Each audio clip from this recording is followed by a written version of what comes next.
I'm yawning for you. I have been yawning for the past week and a half because I just kept thinking to myself, oh my God, you have been and just completed an ultra that it's an ultra running event, otherwise known as it's called ultra marathon. Like, what do they actually call it again? What's the name? Yeah, it is. It is a stage race with an ultra marathon. So we ran 6 days out of 7.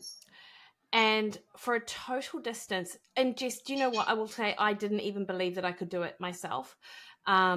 Which, yeah, so that in and of itself was just, it seemed like amazing to me. But I think we did run 264 kilometers, which is about, is it 170 miles or something like that? I don't can't know. even. Okay, 170 miles divided into how many days? 6 days. Which is, you have your calculator open. I know. So that would be what? So it was, yeah, it's just shy of 100, and it's about 174 miles or 172 miles. So we ran a marathon on the first day. God. We ran 39 kilometers, just short of a marathon on the second day. We ran quite a bit shorter than a marathon, only 28 kilometers on the third day. On the fourth day, we ran 39 kilometers, but it also had 1,900 meters vert. So it was up a mountain. That was my worst day. That was the day where I just got in and I just cried and cried. Like, my nervous system, like everything was just so hard. And I couldn't figure out, and all of us were in the same boat. We were like, how are we going to run 80 kilometers tomorrow if this is how we feel today after all of the other running? But somehow we did it, and I had the best day running that 83 kilometers in the end. And then we had a rest day on Friday, and then Saturday finished it off with 33 kilometers back to the finish line of the event, which was all sort of around the southern lakes of New Zealand, which is like Queenstown and Wanaka and these just beautiful places out the back country as well. It was such a challenge, and both of us, not only Barry and I, but our friends Lucy and Louise, we all did it. We were all part of the same team. Barry and I ran each day together, but we're all sort of part of the same team. We were in tents with people that we initially didn't know, but a couple of them now just feel like best friends, you know? Like, it's like school camp, but the best parts of school camp. And well, you need each other. It's like survival a little bit. I know. Yeah. I know. And it was one of the best experiences that we've had, and which is so great because I was so apprehensive going into it and wasn't sure, and I thought, why did we make this decision to do it? You know, all of those things. And I'm just so pleased. I'm still kind of speechless, which, is hard to do for me. There's only a few things that kind of render me going, because I still can't wrap my head around doing, a marathon plus every day. I mean, I literally, like, I've told you before, I've run one marathon in my life. I did the Big Sur marathon, and all I remember from that experience was how intense the winds were. Winds were so amazing. Or not amazing. They were insane. They made it very difficult to run. And then I also remember thinking that somebody said, God, there's a hug station at around mile 23. And I'm a pretty touchy-feely person, so I was sort of here for it. But then I also thought, that's kind of weird. I'm not going to need a hug. At mile 23, it was like all I could, like, it was like the best hug I've ever had. I got a big thing of Vaseline, put it between my, rubbed myself down with it, and basically got myself to the finish line. So all I could think of was that for you times 7. Well, it's so interesting what the body can do, but what the mind can do as well, because there were like 70 of us. Yeah, and all of us were of varying abilities. We had the really top-notch athletes who were there to win, and we had people who were there to complete it, people walking those distances. Amazing. 72-year-olds, we had 19-year-olds, and we were all there just to do it. And I think that really helped me get my head around it, because I was sort of like, well, if they can do it, I mean, I'm being a bit weak thinking that I that I might like drop off or drop down to the short course, you know, like that I'd made these deals with myself that I wasn't going to complete it. But had I not, I think I would have been so disappointed in myself looking back. So I just never gave myself the option. I'm just like, no, I'm doing it.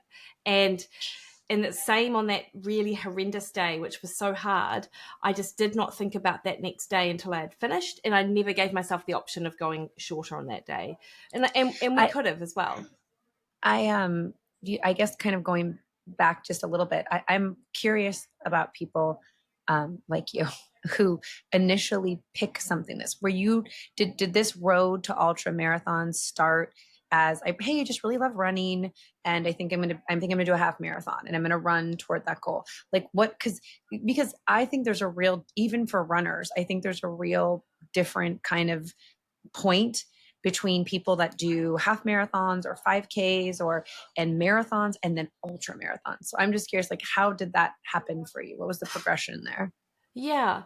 So I feel like I was always better at long distances when I was younger. Like I wasn't Mm-hmm. fast enough to do very well in the shorter distances. I tried it for a little bit in my late 20s for the first time, and I just, I missed the boat of being a 14-year-old being able to run really fast because that was not my entry point. Despite the fact that I was running when I was 15, I still never did track and field or anything like that. So as an as an adult and then getting a little bit older, doing a few marathons, it's almost this natural progression to go from a marathon to an ultra marathon, to do something in something a little bit more adventurous, despite the Mm, fact that I love marathons actually. But there's this mm-hmm. sort of push to do something, or this pull to do something a bit more adventurous.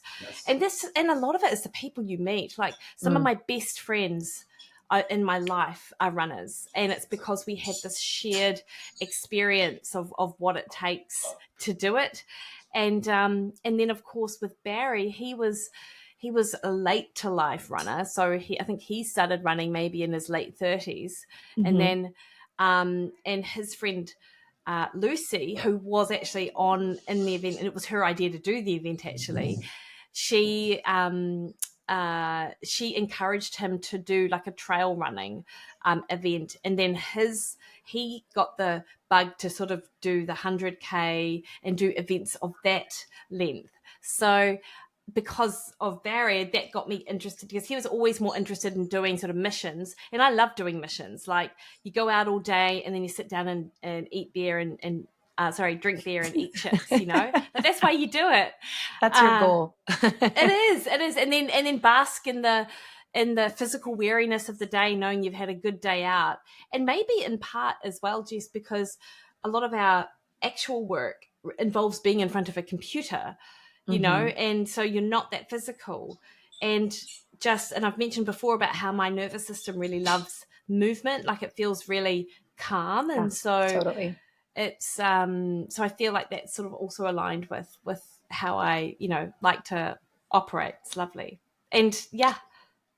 Well, I'm totally fascinated. I read this book years ago about the ultra marathoner Dean Karnazes, who we maybe Yes. have heard of, and he's super. I think he was kind of brought a lot of attention to it because Mm. he was like sort of the face of North Face for a while, huh? Yeah. Yeah. And I think that, and I just remember him and he had wrote a book about it, and I just thought it was so interesting that he literally like was like, one day it was like Forrest Gump moment, I'm just gonna like Yeah. get up and put my running shoes on, I'm just gonna run, and I'm gonna see sort of how far, like, I can go, like how far the human body. So there's something kind of and then he did, I think he ran from like, it was some ridiculous number the first time and ran through a pair of shoes, and he was like, okay, clearly I like this, I can do it. But there is this, like, you kind of said, there's just like sort of calming effect, because I think there's a bit of a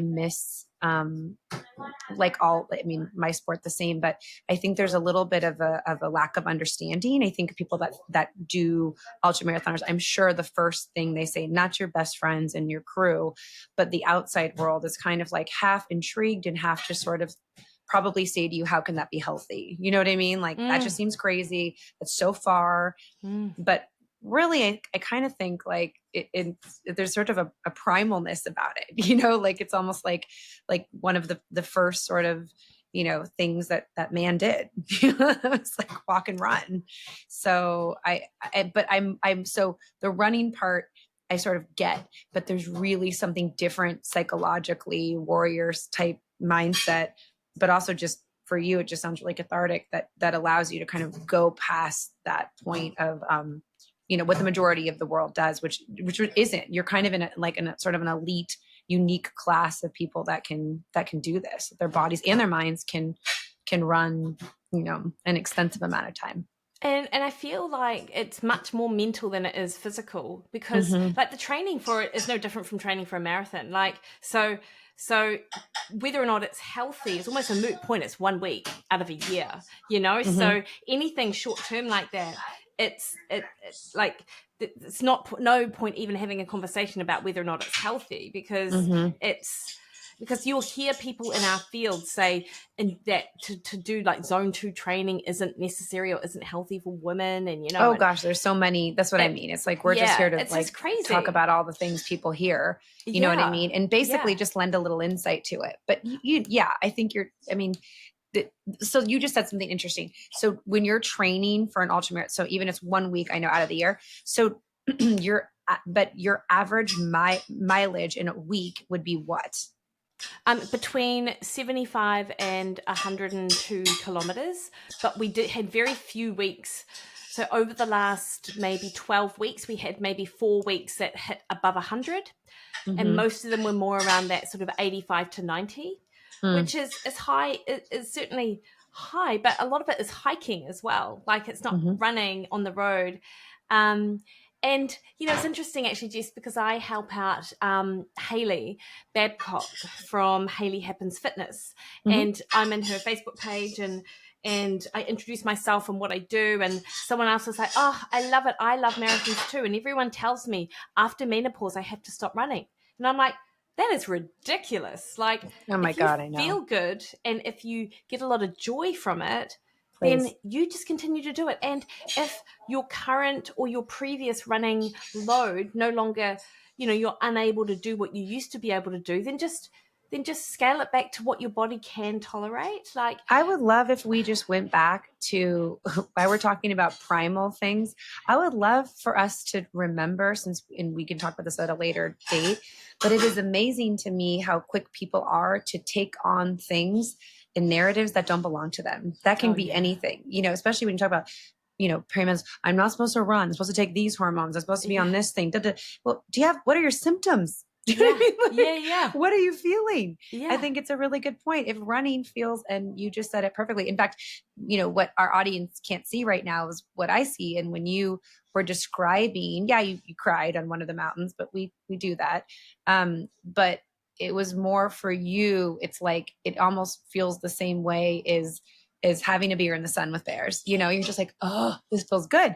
And there's something that kind of feels that way for you when you're running. There's just this kind of like, I always call it like a wash in the body, like a decompression, like just, it feels like you are renewing yourself. And just that a little bit, right? Totally. So this is what I see, but it's interesting because it's not necessarily what I would have thought, right? I sort of thought before we had this conversation, even though we have talked a little bit about it, I haven't really asked you these questions. I kind of just thought you were like, I'm a badass. I'm kind of gritty. I'm just going to grit this shit. You know what I mean? And just be badassery and run, several marathons every week in my training, and just, do this big, insane ultra for 1 week out of the year. But really, as it would turn out, it's actually feels good in your body, which is so great. So oh my God. Yes, it totally does. Long miles can feel good, friends. Yeah. Newsflash. It doesn't have to just, we talk a ton about all the pounding on the joints or whatever it is, but like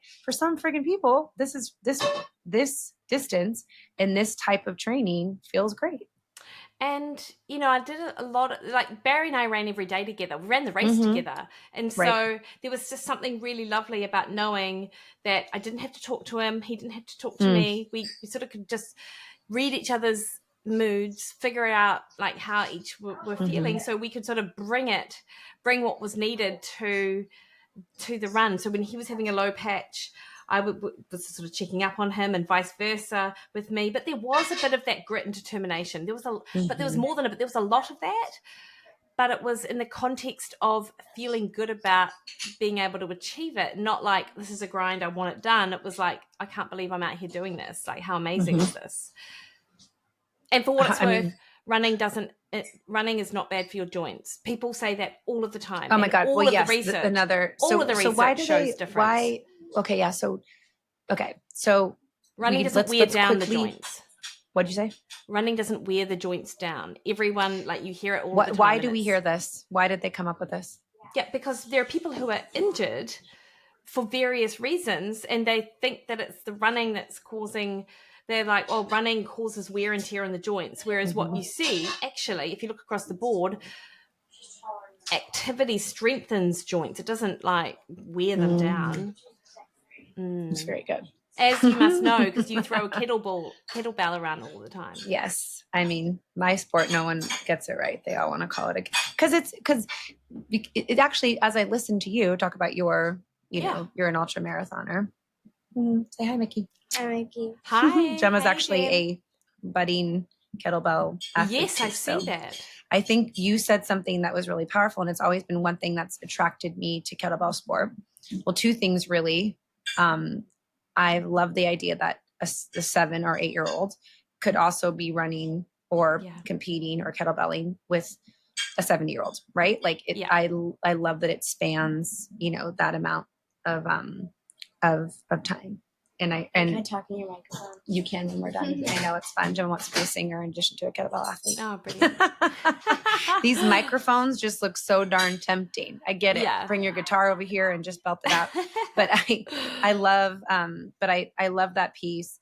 I also love, as I'm listening to you talk about ultra marathoning and kettlebell, I love how misunderstood it is too. Like I love to be able to educate people on what the sport actually is, what people think it is. It's kind of like Instagram versus reality. You know what I mean? Yeah. Like, and they do those like side by sides. This is what it actually is what people think it is. Yeah. So people like for you, they think that you're just basically breaking down your body. You're just crawling, what I mean? Like all kinds of crazy things. It's not that. It's like a beautiful community of all these different age groups who don't train. PS also an ultra marathon every week, everybody. You know what I mean? Like Mikki isn't doing an ultra marathon training like she does it. This is also good. You're doing it for 1 week out of the year. But it's a pretty cool sport. I'm happy that like I don't know a lot of people who do it. I was thinking about you a ton and super appreciative that you're healthy and back and that you did it, that you accomplished this goal that you set out to do.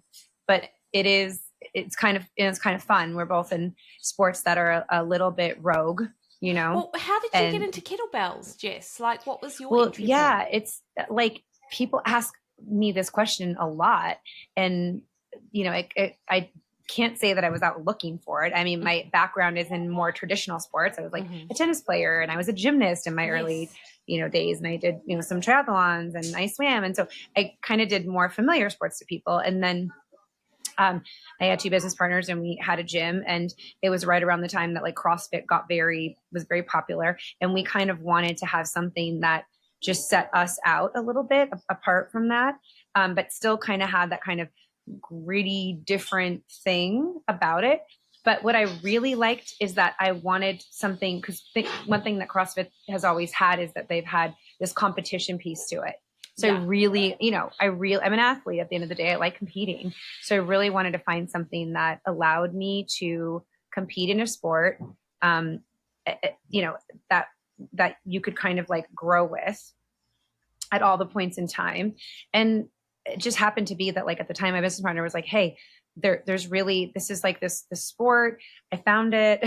we got kind of trained with sort of the guru, Valery Fedorenko, and he, and so it's quite popular in Eastern Europe, Eastern European, areas and countries. And so there just wasn't as much here. People just didn't know about it.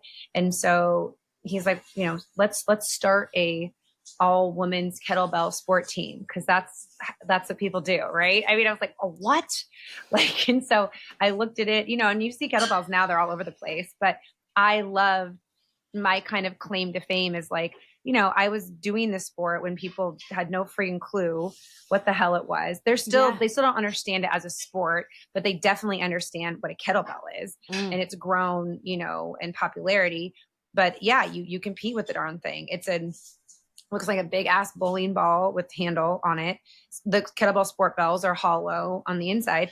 And we just started practicing these techniques that have actually been around in Eastern Europe for years, And so we kind of studied what they were doing. And that kind of, Giveaway, it's the original name / kettlebell sport training. And their moves that are familiar to people that do Olympic lifting, so snatching and cleans and jerks and swings, but now we put it together. It's pretty neat, like with the idea that you do one side for 5 minutes and the other side for 5 minutes, so there's like some level of symmetry. And the idea is that you work to get a certain number of reps with that size kettlebell based upon your weight class. And you have 10 minutes to do it. So it's pretty gnarly in the same way that, like, to me, psychologically, running a marathon every day, essentially for a week this is like my own kind of psychological warfare. Cause I have to keep 53 pounds in motion until I hit my number, which I have not hit yet. I've gotten master of sports, which are very, prestigious and kind of the ultimate in kettlebell sport. But there's one ranking I have been working on for, years, if this tell you anything. So I'm trying to get 100 snatches with a 24 kilogram bell, 53 pounds. And I have gotten, in competition, I believe I've gotten 88. In practice, I've gotten 98. So that should tell you, I've never gotten 100. And has anyone got 100? Oh yeah. Yeah. People have gotten them, but not a lot. I should be clear. It's not, I'm a 58 kg weight class. And so then lifting a bell, that's 53 pounds is intense, but it requires it requires executing form, but it also requires you to be, there's a certain kind of psychological strength that it requires. But what I seriously, can't believe is how strong I am from doing this, and for the most part, I probably couldn't run a marathon with you, but cardiovascularly, most things I can do, I can do, you know what I mean? And I truly attribute it to this. So it's kind of, I always say it's kind of your cake and eat it too, because it gives you that strength training piece. It gives you, obviously the cardiovascular piece, and it's pretty efficient in terms of its time. So if you don't have as much time, but you want to be able to improve these two, avenues of your life, it's pretty great. And then the competition part is just kind of this cool, feature about it, because, why do we have to stop competing? Just because we're not in college anymore or whatever, you might want to compete. And I love the fact that I can do that. And I love the fact that my daughter who's 8 and, my mom was 73 could do it with me. So we all could compete with it. So, I really appreciate it. It does have a lot of misconceptions though around it, like yours, the whole running, it's hard on your joints. And mine is oh my God, you're going to hurt your back and all this stupid shit. So, which is really not the case. Do you feel it in your back? Yeah. Cause you're strengthening it, you know what I mean? And you're working those muscles, but it's not, those things aren't really true. People just like to say them because it makes them feel better. And it doesn't really come from any kind of, experience or really any science around it. And you've put together a freebie for people just to give it a go. 100%. I've been coaching and training and traveling all around the world, competing in this sport and loving it up for probably more years than most people have, because I'm super passionate about it. And I finally have created, after everybody kind of talking about it, this freebie So I have a program called Kettlebells and Core that people can do online through True Coach. I coach them inside of this app. But the freebie is awesome, and I'm launching it right now. I'm sending it into the universe. I'm birthing Amazing. it. Amazing. It is my kettlebell baby, right? Yeah. And I love the fact that people have the opportunity to just kind of just peek into it, because we all are a little fascinated about things, and I don't like the idea that we can't try it. I want things to be accessible. Yeah. I want there to be, and there's a certain sense. I mean, it's a little different than your normal sport, but I think once people know it, there's a badassery feeling around it. Yeah. And I reckon I would totally feel that, like to chuck something like that around. Absolutely. Yeah. Yeah. I mean, we don't like throw them, but we do move them in all kinds of different, ways. But like ultra running, there is something primal about it, right? The kettlebell itself was used in the very first Olympic Games. So it's got street cred. Yeah. It's been around for a long time. So it's got history. But I do think it's kind of interesting that the parallels between what you do sport-wise and what I do sport-wise. And although on the surface they might look different, I think there's a lot, I think there's a lot of similarities around them too. But I do feel kettlebells in the sport and how I use them there's a real, most people can benefit from them most, right? Yeah. Of course, there's some, where it's just not the right fit, but it's pretty neat how wide range I can use them in training. And I think people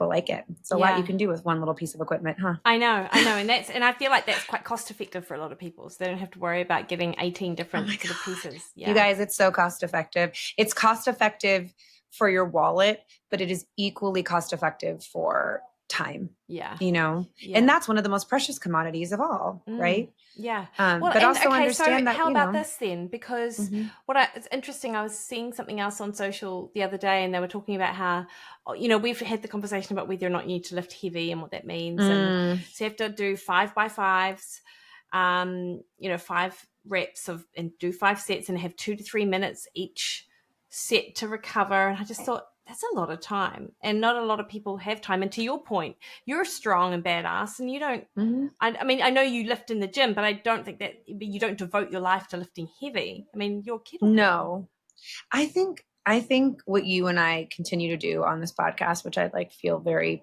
passionate and proud of, is that I just think we're talking about all the stuff that's out there and trying to make sense of it. Because information is good, but I just think there's almost too much information, and what's happening is you're information overloading.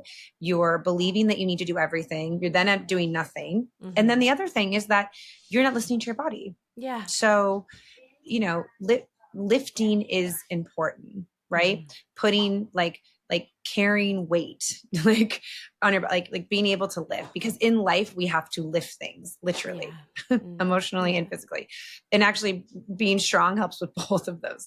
Yeah. So yes, I think probably we need to remove ourselves from just doing 2 and 3 pounds and pulsing all the time. But I think that, this whole concept of I'm just going to move some heavy shit and not having any kind of rhyme or reason as to why you're doing it, just seems well, I heard that this is good. Well, I mean, it kind of depends on what you're going for. But I think people hear it, and then they think body composition, and then they think about probably weight loss or something. I don't know what goes on in their brains, but right. I think that there's this increasing weight is good, but there's lots of different ways to, there's increase load. We can talk about this, or there's progressive overload, and then there's, intervals. And so I just don't think that there's one thing. Right. Yeah. So I think it's I don't know, I always combining just a little bit of all of it, but that's also why I probably feel to me, kettlebell sport is going to I'm a person who doesn't like to go to like a frozen yogurt place or an ice. Like Baskin Robbins is a popular ice cream place, or it used to be around here. And their big claim to fame was that they had 31 flavors. Don't put me in somewhere where there's 31 flavors. I don't want that. I want like 3. Yeah. Give me your top 3 best ice creams or frozen yogurts and I'm happy. Yeah. So kettlebell kind of does that for me. It kind of keeps things like focused, like I kind of know what lifts I'm working on or what I'm training for, and it's not overwhelming, mostly because you're just one piece of equipment. Yeah, no, 100%. Different weights, yes. but the same kettlebell, just different weights, right? Yeah, nice one. And I'm yawning because I am spent. Girl, I got to get, because you're gonna, I mean, like I said, you have a lot of rest to catch up on, and I imagine that you're doing that. There's a long road of recovery in the best way for you, but I hope so. It's very exciting to say that I know you. I can say that my dearest Mix is an ultra marathoner, and then you can say my dearest Jess lifts 53 pounds over her head, 10 minutes, over her both head, multiple times, 100 times. That's yes, right. Yeah. That's the goal. It's going to happen this year. You better hold me to it. I am committing. I'm hoping that it happens by June. Yeah. That I get to 100, but I am going to get to 100 mother freaking snatches with the 24 kg, 53 pounds. You heard it here, folks. Amazing. And I believe in you, Jess. So, thank you. What are you grateful believe in you. for? I love that you asked me what I'm grateful for. Yeah. I am so very grateful that you're back, because I miss you when you're not around. I didn't get to have a conversation with you, and I supremely love them. I'm happy that you found a community of people like-minded, and you guys got to go on this amazing adventure and, push kind of the limits of your brain and your body, and that you conditioned and train yourself to do something like that. So I am very grateful to that you're back, and I'm grateful that you had that opportunity. What are you grateful for? Thank you, Jess. I am actually, that's exactly what I'm grateful for too, that I was able to not only go out and complete last week, but actually feel so great doing it, and also feel really blessed that I had it physically and mentally to do it, and to do it with Barry, and to do it with Lucy and Louise, and also meet some amazing people who were of all abilities. And so, it's, so both Barry and I said, and Lucy and Louise said, it was life-changing, actually. So to have an experience like that, I feel is really special. So that's what we're grateful for. That's what I'm grateful for. What do you come back, when you say it's life-changing, what's one thing that you're taking and kind of implementing into your life right now? Looking for another event to do. Scouring the planet for another experience. I love it. And just, so I can't even, it's like, we can't believe that we did it, and know the knowledge that we've done something so daunting. It's just, it feels very big. So it is. I'm going to hold on to that with you, and I'll search. Maybe I'll be part of your next adventure. Maybe you will. All right, Jess. Take care. See you. Bye. Bye, Mix.